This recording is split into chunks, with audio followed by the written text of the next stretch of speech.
Faith, I was reading through here, and this is really good stuff. There's a few things I want to address here. So this cropping by dimension and resolution is just a fantastic technique, as you can see, and it looks like you experimented a little bit moving the image around the crop area, and that's another really great feature. Back in the day, we could crop, but we had a place to crop exactly where you wanted it. So you can imagine how excited designers were when this feature came out, where you can actually move the background image within the crop area, depicting that area.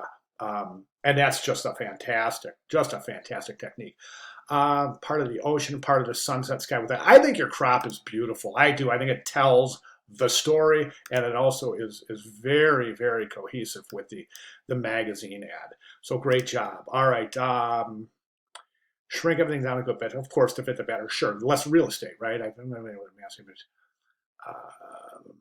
but wait a second. Okay, just notice something. I was even able to get the background to show through the wine glasses by selecting and really erasing where I need it.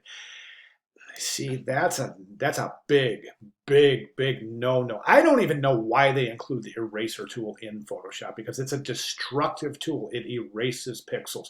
We want to do all of our masking with the masking features and not the eraser. Okay, that is so important, and I'm really glad that you included that, because I hadn't noticed that thus far. But you want to be able to keep that background image perfectly intact. So for example, the reason you wouldn't use an eraser is, let's say your client says, okay, I love that, but can you include a little bit more of this area right here?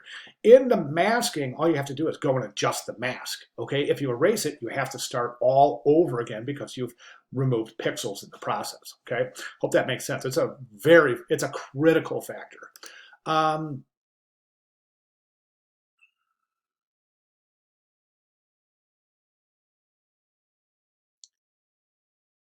Okay, at first I was using a purple logo, but the feedback for instructor, I changed to a teal logo, and it really does pop off the color. Working with animation was fun. Okay, the teal logo. But yeah, definitely need a little color there. And I'll tell you what, I think the teal logo would be wonderful down here as well, too. I really do. I think we just need that little pop of color. And I think that would also would increase the consistency and harmony in your um, campaign. I'm going to reduce the size of this a little bit. There's one thing. There's really only one comment. Oh, actually, I've got a couple of comments. So we have relax and enjoy by day. I think your type right here, headline, subhead, is really, really large. I also think the logo is really large too. So we can really reduce those. Actually, all of your typography is super large. We can reduce it. Watch my cursor, headline, subhead, something like this. Okay. Then 2 free dinners for 2, something like this. Okay, and then the only other thing is everything looks great here, right? I think the campaign is wonderful so far, but there's this, yeah, reduce the size of the headline subhead. Look at the logo for a second, okay? I want you to look at this logo, study it for 1 second, okay? Get to know it. All right, now look at this logo. Tell me if you see any differences. Tell you what, let's do this. Let's put them side by side so you can see. Okay, so how do I do this? I go like this, and then I go like this, and I say, okay, now, now we can see the difference, right?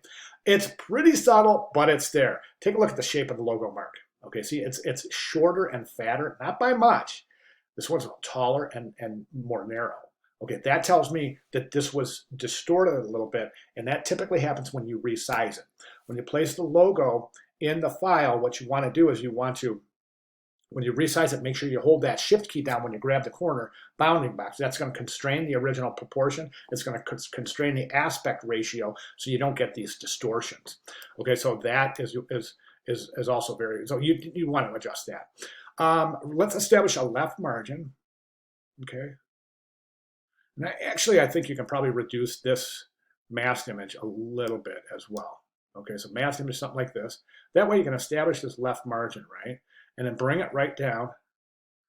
And then you have everything, your two free dinners for 2, all aligned right there. And then what you can do is just even come down here at the bottom. And instead of this long come stand beautiful St. Thomas, just go ahead and say located in St. Thomas or St. Thomas, U.S. Virgin Islands. That's it. Okay, and that can be small. You don't have to, that can be pretty small. Okay. So that's it, really. Other than that, I think we've got a really excellent campaign going on here. So excellent work.